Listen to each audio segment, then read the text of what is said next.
इस वक्त की बड़ी खबर आपको बताते हैं और ये बड़ी खबर है वक्फ बिल में प्रस्तावित बदलावों को मंजूरी मिल गई है। जेपीसी की रिपोर्ट के आधार पर बिल को मंजूरी मिल गई है। बिल को पास करने का रास्ता अब साफ हो गया है। बजट सत्र के दूसरे चरण में पास हो सकता है संशोधित बिल। संसदीय समिति के सुझावों के आधार पर यह संशोधन किए गए हैं। विधायी कार्यों की प्राथमिकता लिस्ट में संशोधित बिल है।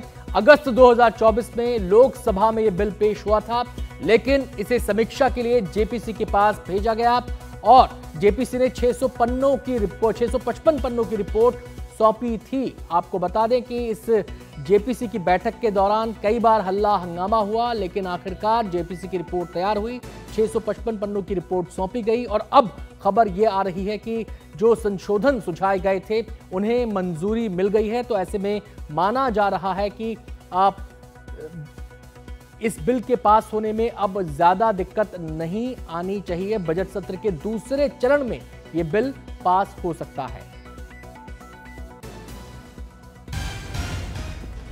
तो इस वक्त की बड़ी खबर, वक्फ बिल में जो संशोधन सुझाए गए थे उन बदलावों को मंजूरी मिल गई है और जेपीसी की रिपोर्ट के आधार पर यह बिल को मंजूरी मिली है। वक्फ बिल में प्रस्तावित बदलावों को मंजूरी दे दी गई है। जेपीसी रिपोर्ट के आधार पर बिल को मंजूरी दी गई है। 655 पन्नों की रिपोर्ट थी जेपीसी की।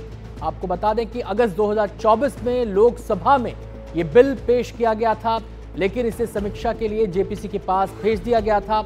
जानकारी यह भी आ रही है कि विधायी कार्यों की प्राथमिकता लिस्ट में यह संशोधित बिल भी है। संसदीय समिति के सुझावों के आधार पर संशोधन किए गए हैं।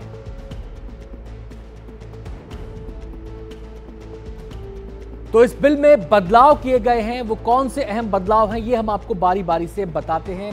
नंबर 1 जो बदलाव है वो है गैर मुस्लिम सदस्यों को भी इसमें जगह दी गई है। 14 संशोधन इसमें मंजूर किए गए हैं। नंबर 2 महिला प्रतिनिधित्व भी इसमें दिया गया है।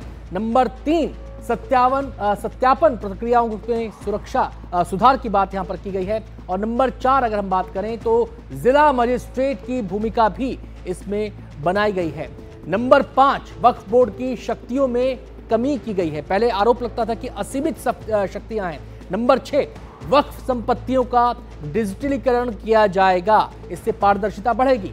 नंबर 7 बेहतर ऑडिट प्रणाली को अपनाया जाएगा। नंबर 8 अवैध कब्जों की रोकथाम होगी, यह भी बड़ा आरोप लगता रहा है इस मामले में। नंबर 9 वक्फ बोर्ड के सदस्यों की नियुक्ति को लेकर भी इसमें संशोधन किया गया है। नंबर 10 वक्फ न्यायाधिकरण की शक्तियों में वृद्धि की गई है। अब बात करें अगले संशोधन की तो वो है नंबर 11 वक्फ संपत्तियों के अनाधिकृत हस्तांतरण पर कार्रवाई का प्रावधान इसमें किया गया है। नंबर 12 मुख्य कार्यकारी अधिकारी की नियुक्ति को लेकर भी इसमें संशोधन किया गया है। नंबर 13 वक्फ संपत्तियों का कंप्यूटरीकरण किया जाएगा। पारदर्शिता के लिए यह भी बहुत जरूरी है कि पूरा डेटा कंप्यूटर पर उपलब्ध होगा। तो हम बात कर रहे हैं उन संशोधनों की जो इस बिल में किए गए हैं। और जो आखिरी संशोधन है नंबर 14 वो ये कि वक्फ बोर्ड की संरचना में बदलाव की बात इन संशोधनों में कही गई है। सीधे हम रुख करेंगे, हमारे संवाददाता अखिलेश हमारे साथ जुड़ गए हैं और जानकारी देने के लिए। अखिलेश, संशोधनों को मंजूरी मिल गई है, क्या ऐसे में यह माना जाए कि बिल को पारित करने का रास्ता साफ हो गया है या अभी भी कहीं पेंच अटक सकता है? देखिए, पेंच जहाँ तक अटकने की बात थी, विपक्षी सांसदों का इस पर विरोध है और विरोध भी काफी तीखा है। ये तीखा विरोध हमने जेपीसी की मीटिंग्स में भी लगातार देखा, जहाँ पर 2 बार तो हाथापाई की नौबत भी आई और कई बार जो है विपक्षी सांसद काफी आक्रामक इस बिल को देख करके दिखे थे। तो अब ये माना जा रहा है कि जब बजट सत्र के दूसरे हिस्से में ये बिल रखा जाएगा, जो कि 10 मार्च से शुरू हो रहा है, 4 अप्रैल तक चलेगा, उसमें सरकार ने फैसला कर लिया है कि वक्फ बिल को जो अमेंडमेंट्स है उनको मंजूरी दे दी गई है जेपीसी की रिपोर्ट के हिसाब से और अब इसको दूसरे हिस्से में लाया जाएगा बजट सत्र के। तो विपक्षी सांसद काफी तीखा विरोध इसका कर सकते हैं। लेकिन आप जहाँ तक विरोध का सवाल है, तो ये उन्होंने अपने जो असहमति नोट हैं वो भी रिपोर्ट में दिए थे, जेपीसी की रिपोर्ट में, और उनको भी साथ में नथी किया गया है। लेकिन जो 14 संशोधन सुझाए गए हैं जेपीसी की ओर से, इसमें से कई संशोधनों को कैबिनेट की ओर से मंजूरी दे दी गई है और उसके बाद जो संशोधित बिल है वो बजट सत्र के दूसरे हिस्से में लाया जाएगा। आपको यही बता दें कि इसको लेकर के सरकार ने अपना होमवर्क तैयार कर लिया कि किस तरह से अगर मान लीजिए विरोध होता भी है या संख्या बल का भी अगर प्रदर्शन विपक्ष करना चाहे तो उसको कैसा उसका मुकाबला किया जाए, सरकार इसके लिए भी तैयार दिखाई दे रही है। और सरकार के जो आला सूत्र हैं वो इशारा कर रहे हैं कि सरकार की मंशा है कि बजट सत्र के दूसरे हिस्से में इस बिल को पारित करा लिया जाए। बहुत बहुत शुक्रिया अखिलेश आपका इस पूरी जानकारी के लिए।